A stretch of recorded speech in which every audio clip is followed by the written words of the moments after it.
Election कब होंगे और कैसे होंगे, ये कंफ्यूजिंग सवाल है। अली गौर बलोच साहब, वापस उस टॉपिक पे आते हैं। बिलावल भुट्टो जरदारी साहब ने जो लेवल प्लेइंग जिस कॉन्टेक्स्ट में बोली थी वो शर्जील साहब ने हमें एक्सप्लेन कर दिया। वाकई ये सवाल तो बड़ा जायज़ है कि आप लोगों को ये कैसे, ये ख्वाल निकलती है तोते की, या कोई कुछ पढ़ते हैं, कोई सितारों का इल्म है, कोई इल्म फल्कियात है, क्या है क्या कि आप लोगों को पता है कि इलेक्शन कमीशन ये तारीख दे सकता है, इलेक्शन जनवरी के एंड या फरवरी के बीच में होंगे, लेकिन इलेक्शन कमीशन को खुद ये मालूम नहीं है? नहीं, पहली बात तो ये है बुनियादी तौर पर कि हमने कोई डेट नहीं दी। एक महीने की देखिए डेट मेरी गुजारिश सुने, मैं आपको बता देती हूँ कि 90 दिनों के अंदर इलेक्शन होने तो नवंबर बनता है। देखिए बात सुने, ना ही राना सनाउल्लाह साहब ने कोई डेट दी है, और दूसरी बात ये है कि अगर आप अपना ये कोई रिकॉर्ड यकीनी तौर पर आपके प्रोग्राम में भी होगा वो ज़रूर चलाएं, जिसमें इलेक्शन कमीशन, ये तो ओपन सीक्रेट है कि इलेक्शन कमीशन ने खुद मीडिया पे आके उनके नुमाइंदे ने कहा कि भाई अगर ये हम डिलिमिटेशन करते हैं, हल्का बंदियां करते हैं, तो हमें 1.25 महीना आगे जाना पड़ेगा।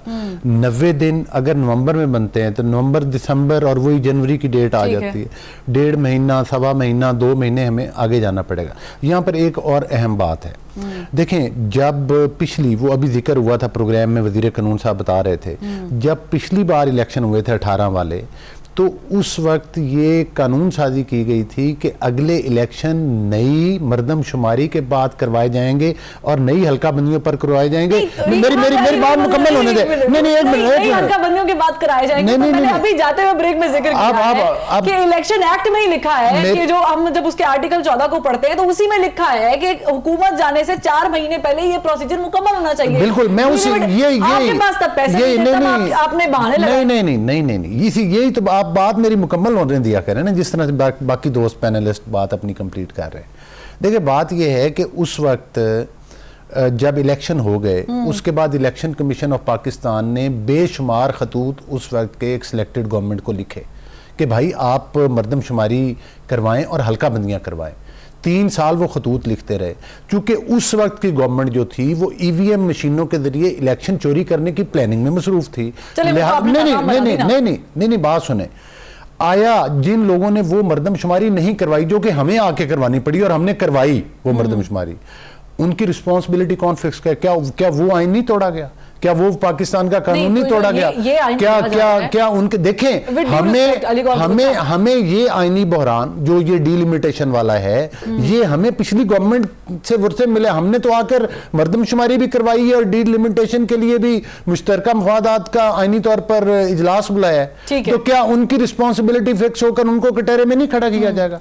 दूसरी बात ये है, ये सारी महलाती, आप अभी आरिफ अलवी साहब, वो आरिफ अलवी साहब तो बैठ के प्रेसिडेंसी में मासवाए साजिशें और वो ट्वीट्स और वो जी मादरत और मेरा ये दिल, मकसद है क्या ड्रामा उन्होंने बनाया। नहीं, ठीक है, हर किस्म की सहूलतकारी एक पार्टी के लिए वो कर रहे हैं, जो जिस चीज का उन्हें कानून इख्तियार ही नहीं देता, वो इलेक्शन कमीशन को कैसे डिक्टेट कर सकते हैं? कि वो आर्टिकल 48 क्लॉज 5 के तहत ये डेट जो उन्होंने तजवीज़ दी है वो उन्होंने उसके तहत दी है, क्योंकि उनको अभी भी वो सदर मुमलिकत तो है ना। इलेक्शन की बात हो रही है, ज़ाहिर है कि आप लोग भी एक अरसे से तैयारी कर रहे थे कि इलेक्शन हो जाए। जब आप इक़्तिदार में नहीं थे तो आप इलेक्शन के लिए पीटीआई के खिलाफ जो है सड़कों पर भी आते थे, महंगाई का एक उज़र भी था। चले महंगाई पर तो हम बात नहीं करते, लेकिन ये जो सदर ने तजवीज़ दी है 6 नवंबर की, ये समझ आती है आपको? इस पे अमल दरामद होना चाहिए या होता हुआ नजर आता है? बिस्मिल्लाहिर्रहमानिर्रहीम। देखें फरवा, बुनियादी तौर पर बात यह है कि जो लेजिस्लेशन हुई है उसके मुताबिक इलेक्शन कमीशन ऑफ पाकिस्तान का काम है कि वो तारीख का ऐलान करे, और जाहिर है कि इलेक्शन करवाना उनका काम है। आपने देखा कि मौजूदा असम्बली ने अपना टेन्योर मुकम्मल किया, और इससे पहले ये अफवाहें भी गर्दिश करती थीं कि ये असम्बली जो है वो अपनी मुद्दत बढ़ा रही है और कोई इस किस्म की मतलब है कि जाहिर है ये तमाम अफवाहें थी, और वो अफवाहें उस वक्त दम तोड़ गई जब असम्बली की मुद्दत पूरी हुई और असम्बली मतलब ख़त्म हो गई।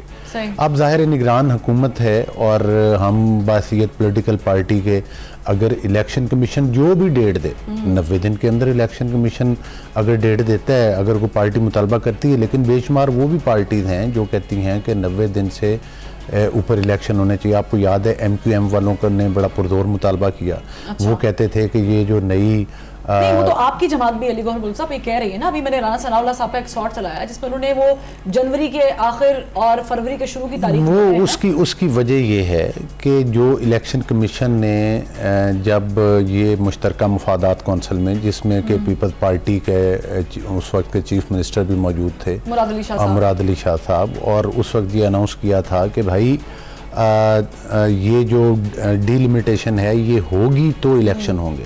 तो इलेक्शन कमीशन, अभी मैं आप बिलावल साहब का इंट्रो में सुनवा रही थी, तो उस वक्त एक तो ये है कि इनकी अपनी पार्टी की नुमाइंदगी मौजूद थी, ठीक है। दूसरा सेकंडली ये है कि इलेक्शन कमीशन ने ऑलरेडी ये कहा है कि अगर हम हल्का बंदियां दोबारा करते हैं तो हमें नहीं, हम इस वक्त पीपल्स पार्टी वाले टॉपिक पे बात नहीं कर रहे, मैं बात कर रही हूँ सदर की डेट जो मैं उसी का जवाब दे रहा हूँ कि इलेक्शन कमीशन ने इस बात की वजाहत की थी कि अगर हम हल्का बंदियां करते हैं तो हमें 1 महीना मजीद चाहिए, 1 महीने से लेकर 1.25 महीना तक। जो राना सनाउल्लाह साहब ने बात की या बिलावल भुट्टो साहब ने बात की है, बिलावल भुट्टो साहब तो कह रहे हैं ना कि एक पार्टी को कैसे पता चल गया, तो वो इस बात का इजहार इलेक्शन कमीशन ऑलरेडी खुद पहले कर चुका है। इलेक्शन कमीशन ने ये तो नहीं कहा कहीं पर भी कि इलेक्शन फरवरी में होंगे या जनवरी में होंगे। इलेक्शन कमीशन ने तो तारीख का ऐलान भी नहीं किया। नहीं कि अगर 90 दिन, तो राना साहब ने भी तारीख का ऐलान तो नहीं किया, अगर 90 दिन से ऊपर जाएंगे हम 1.25 महीना, तो वो तकरीबन जनवरी फरवरी बनता है, ठीक है, जो कि इलेक्शन कमीशन कह चुका है कि हमें डिलिमिटेशन की तरफ प्रोसीजर पूरा करते हैं तो 54 दिन या जो भी 55 दिन होते हैं, फिर आप उस हिसाब से बता रहे हैं। लेकिन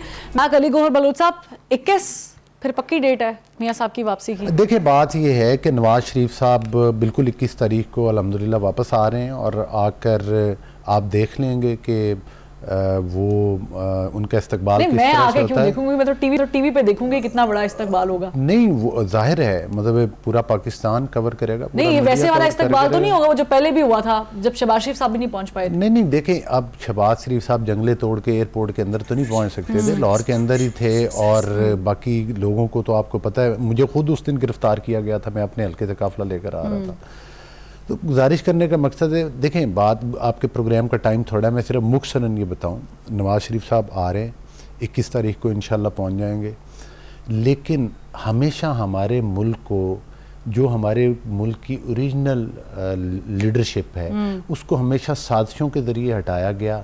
अगर नवाज शरीफ साहब के विजन के ऊपर अमल किया जाता और 2018 में उनको जेलों में झूठे मुकदमात कायम करके ना धकेला जाता, कभी गुलाम साहब के टाइम में उनको उतारा गया, कभी मुशर्रफ के टाइम में उनको उतारा गया, कभी एक वो काकड़ साहब थे आर्मी चीफ, उनके टाइम में उनको उतारा गया। नवाज शरीफ साहब का विजन ये था कि घर ठीक करें, ठीक है। आज वही विजन हमारी आज की एस्टेब्लिशमेंट कह रही है कि हम अपना घर ठीक करें, ठीक है, जो डॉलर के खिलाफ ऑपरेशन हो रहे हैं, घर को ठीक मजीद करने के लिए आ रहे हैं, ठीक है। और अगर नवाज शरीफ साहब का विजन होता, उनकी 2018 में अगर ये आरटीएस सिस्टम ना बंद किया जाता, तो आप देखते आज मोदी को या हसीना वाजिद को सरखाब के पर नहीं लगे हुए। आज हमारा मुल्क एशिया का मईशत का टाइगर बन चुका होता, लेकिन इसमें हमारे मुल्क के उन करेक्टर्स का कसूर है जिनको कि हम कटहरे में नहीं खड़ा। चले, आप नहीं कर सके, आपकी 16 महीने की गवर्नमेंट थी, आपको करना चाहिए था, ये तो आपकी कोताही है कि आपने नहीं किया, अब आप नाम ले रहे हैं।